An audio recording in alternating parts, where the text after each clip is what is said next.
चाहिए। ठीक है, वो आपने नहीं हो रहा है। आपने अपने विषय को रखा। संबित, आपको भी निर्विरोध टाइम मिला और मैं उम्मीद करता हूं कि आप सुप्रिया श्रीनेत को भी निर्विरोध टाइम मिलेगा।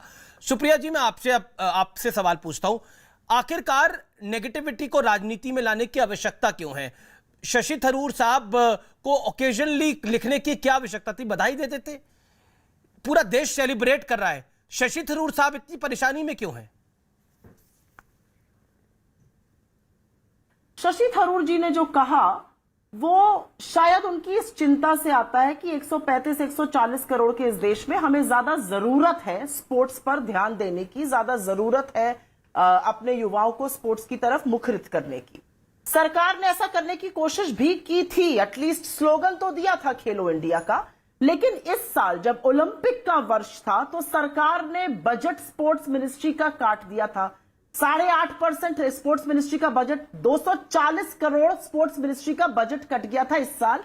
तो कहीं पर यह दिखाता है कि बात और चाल और चलन में फर्क है, बोलने और क्रियान्वयन में फर्क है। खेलो इंडिया करा आपने और ओलंपिक के टाइम पर आपने बजट काट दिया स्पोर्ट्स मिनिस्ट्री का, खेलो इंडिया का। तो यह अपने आप में सरकार का विरोधाभास दिखाता है और मुझे लगता है यह गहन चिंतन का विषय है। लेकिन मैं इससे आगे एक और बात कहना चाहती हूं।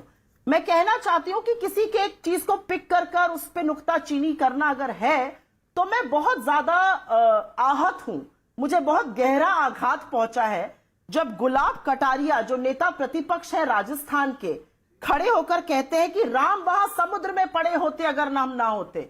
मेरी, आपकी, भाजपा के प्रवक्ता की, किसी की कोई औकात नहीं है भगवान राम को उबारने की। वो इष्ट हैं, वो देवों के देव हैं, वो भगवान राम हैं, वो समुद्र में पड़े रहते हैं। ऐसी बात कही भी जा सकती है क्या? इस बात को कहने के लिए कोई सोच भी सकता है क्या? लेकिन राजनीति इतनी गंदी और ओछी करते हैं गुलाब सिंह कटारिया जी और भाजपा वाले कि वो ऐसा कह गए, अनायास ही कह गए। लेकिन प्रधानमंत्री कह रहे हैं नेगेटिव पॉलिटिक्स कांग्रेस करती है। अमीश जी,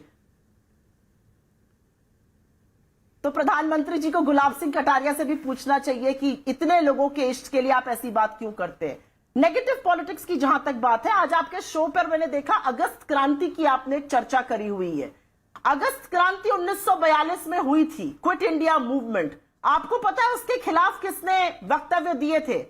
श्यामा प्रसाद मुखर्जी जी तब मुस्लिम लीग के साथ सरकार में बंगाल में थे और उन्होंने कहा था this has to be cut down at any cost, we have to combat the Quit India Movement. RSS ने पार्टिसिपेट नहीं किया था इसमें। उस अगस्त क्रांति को आप समझ नहीं पाए क्योंकि भारत मां को आप समझ नहीं पाए। आज आप यहां के दूसरी अगस्त क्रांति की बात कर रहे हैं। लेकिन आपका चेहरा तब भी वही था, आपका चेहरा आज भी वही है। आज भी आपने जासूसी लेकिन 5 अगस्त सुप्रिया जी, मैं एक 10 सेकंड का इंटरवेंशन ले रहा हूं। आप क्या 5 अगस्त को आप भी खास मानती है? क्योंकि जिस तरह से 370 एब्रोगेट हुआ, उसको हटा दिया गया, वो घिसते घिसते घिस गया। श्री राम मंदिर का शिलान्यास 5 अगस्त को हुआ, तो 5 अगस्त खास है। 41 साल बाद भारत को हॉकी में पदक मिला, वो भी 5 अगस्त को ही मिला।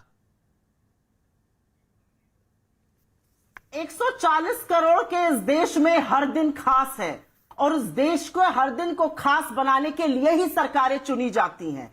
आज वो दिन भी खास होता अगर काले कानून वापस हो जाते किसानों के, अगर हमारे देश के नौजवानों को रोजगार मिलता और उनको पनौती की तरह ट्रीट नहीं किया जाता, वो दिन भी खास होता। आज अगर महंगाई पर कमर तोड़ी नहीं जाती लोगों की, तो वो दिन भी खास होता। अगर पेट्रोल जबरदस्त तरीके से उसके दाम गिरा दिए जाते, 120 रुपए प्रति लीटर पे पेट्रोल नहीं बिकता। आज दिन ये भी खास होता कि अगर अपना दम और अहंकार एक तरफ सुप्रिया जी कहती हमने गलती की जासूसी करके, हमने राष्ट्रद्रोह किया, हमने खिलवाड़ किया राष्ट्रीय सुरक्षा के साथ। सुप्रीम कोर्ट तो गए आप लोग इसको ले, सुप्रीम कोर्ट तो पीआईआर लगी है, उसको क्या बनाना? सुप्रीम कोर्ट ने जो टिप्पणी करी है वो भी हमारे समक्ष है। आज रविशंकर प्रसाद ने एक प्रेस कॉन्फ्रेंस भी करी बीजेपी हेडक्वार्टर से, जिसने बोला कि सबूत है तो लेकर आइए आप लोग, ये भी कहा। लेकिन संबित पात्रा की टर्न है, क्योंकि आप 4.25 मिनट बोलनी है। संबित पात्रा, अब टाइम लिमिट होगी, 50 सेकंड में अपनी बात रखिए। संबित पात्रा, देखिए, पहले तो मैं समझ नहीं पा रहा हूं। इन्होंने कहा कि 140 करोड़ का देश है तो चाइना बराबर मेडल्स मिलना चाहिए, इसीलिए शशि थरूर जी ने ये ट्वीट किया। हर विषय में इंडिया को चाइना से कंपेयर करने की क्या आवश्यकता है? आप रह रहे हैं कि इंडिया की आर्मी को चाइना के साथ कंपेयर करते हो, आप रह रहे हैं कि इंडिया को चाइना के आगे डेनिग्रेट करते हो। ये करने की आवश्यकता क्या है? नंबर 2, यहां इन्होंने कहा कि भगवान राम हम सबके इष्ट हैं, करोड़ों लोगों के इष्ट हैं। शुक्र है आखिरकार सोनिया जी को लगा तो सही कि भगवान राम हमारे करोड़ों लोगों के इष्ट हैं। मगर यही सोनिया गांधी जी जिनके कहने पर एफिडेविट दिया गया था सुप्रीम कोर्ट में और कहा गया था भगवान राम डज नॉट एग्जिस्ट, ये तो काल्पनिक है, राम भगवान एग्जिस्ट ही नहीं करते हैं, वो काल्पनिक है, वो है ही नहीं।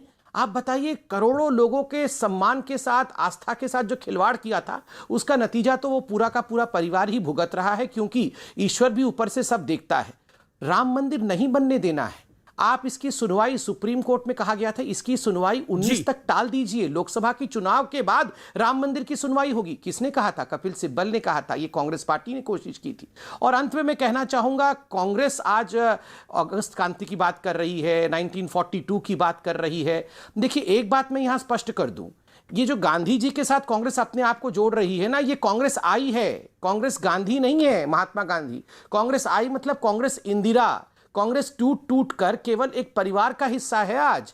महात्मा गांधी तो चाहते थे कांग्रेस शुड बी डिसॉल्व्ड, कि कांग्रेस जो है वो डिसॉल्व कर दीजिए। मैं इतिहास में जाना नहीं चाहता हूं, मगर ये गलतफहमी लोगों में ना जाए कि ये वही कांग्रेस है जो आजादी के लिए लड़ रही थी।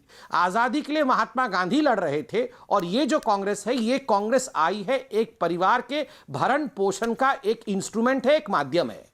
जी सुप्रिया, कांग्रेस पार्टी पे बार बार गाहे बगाए यही ब्लेम लगता है कि आप एक पारिवारिक पार्टी है, परिवार के इर्द गिर्द पूरी आपकी धुर्री घूमती है और उसी के इर्द गिर्द आप काम करना चाहते हैं। राहुल गांधी, मुझे आज सोनिया गांधी, प्रियंका गांधी, आज इस बात की खुशी है मुझे। आप बोल चुके, मैं बोलूं? जी जी बोलिए।